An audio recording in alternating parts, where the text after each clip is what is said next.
If our goal is to gain muscle, our training should be biased towards a deeper stretch at the bottom. Hey everybody, it's Jason Blaha here. Thought I would chat with you guys and gals a little bit about this today, but a quick reminder, if you guys will please click like down below, be greatly appreciated.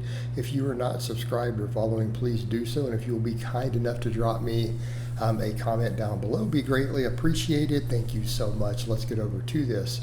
You know, even with some of this in this video, like you'll see me even flat benching, fairly flat back, I could almost make the argument for I could even, if I really wanted, use my McDonald bar or use my Buffalo bar to get deeper stretch at the bottom, and it wouldn't be the worst idea in the world, would it?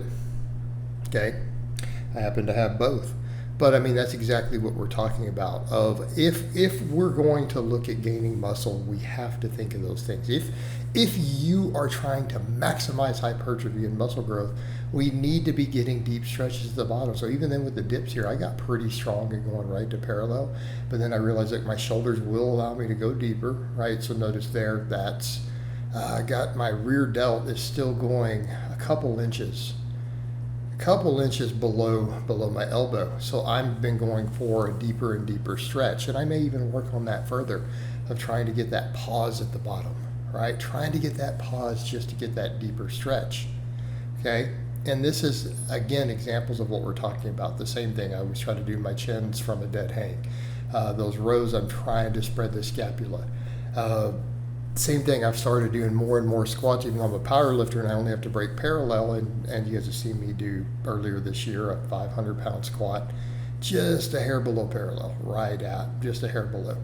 But then I've started doing, let's take a closer stance, toes out, closer stance, so that we can get a deeper knee position, deeper hip position, and then literally doing pause squats, even if it's with only 315.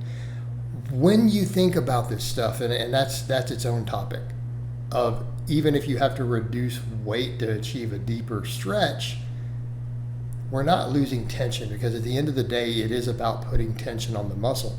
But we're also having to think in terms of where's the most tension applied. So when you look at a lot of exercises, the bottom of a squat, the bottom of a bench, so on and so forth, that is where the most mechanical tension is put on those primary movers. Okay? So it makes sense to push that further.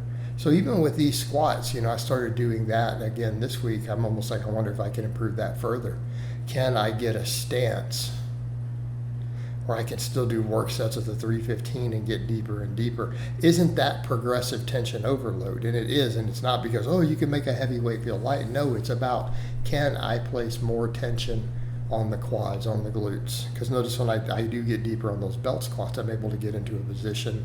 I found a spot on the belt squat where I could drop, pretty much ass to grass. You guys see coming up. Same thing with my deadlifts. You guys watched me do a really clean 585 easy earlier this year. But it's like, man, even doing rep work with 425, standing on that 2.5-inch plate, now that's hard. Okay. Could I make a case for, if I really want to pursue size, could I stack more plates? Okay, there's space between my foot and the bar, because I've seen a lot of people where that deadlift is tremendous for gaining muscle. And people argue it isn't because of the partial nature, but it's like, even those people will admit. I've seen people like Dr. Mike admit, a deficit deadlift or a snatch grip deadlift is a legit hypertrophy exercise, right? So here's what I mean, these belt squats. How much more muscle am I gaining? Yeah, I can stop an inch below parallel. I can do these same reps with another full plate on each side. Like I can go up another 90 pounds. I've actually done it with 300. So another 90 and then a 10.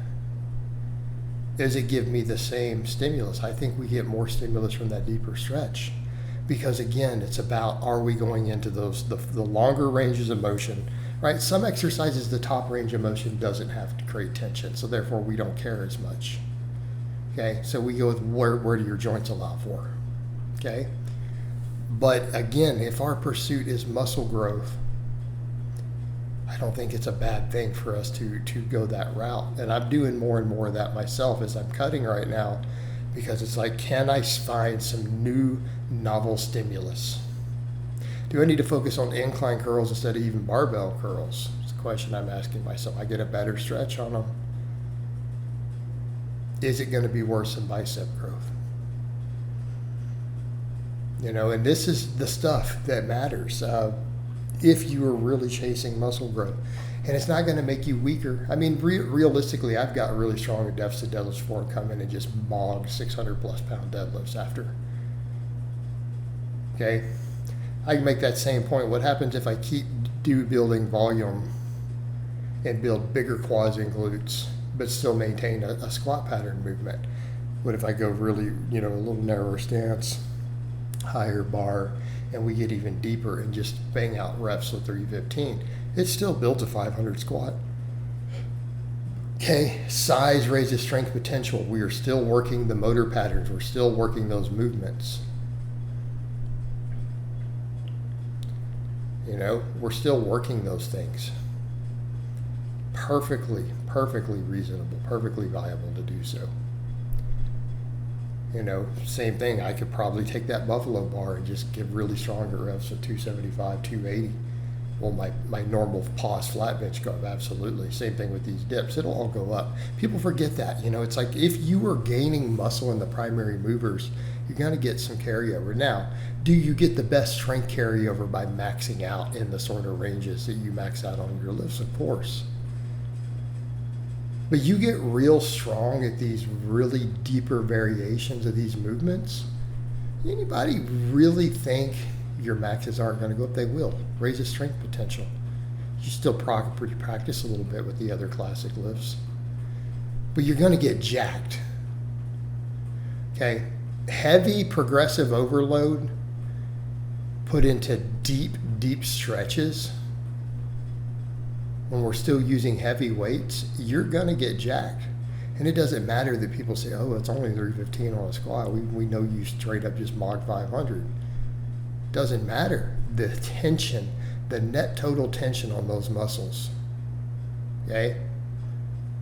Doing the pauses with a deeper range of motion. And again, I can probably work on that even more. I can probably get some better foot positions. I can probably work on getting even deeper, finding those angles where I can get even deeper.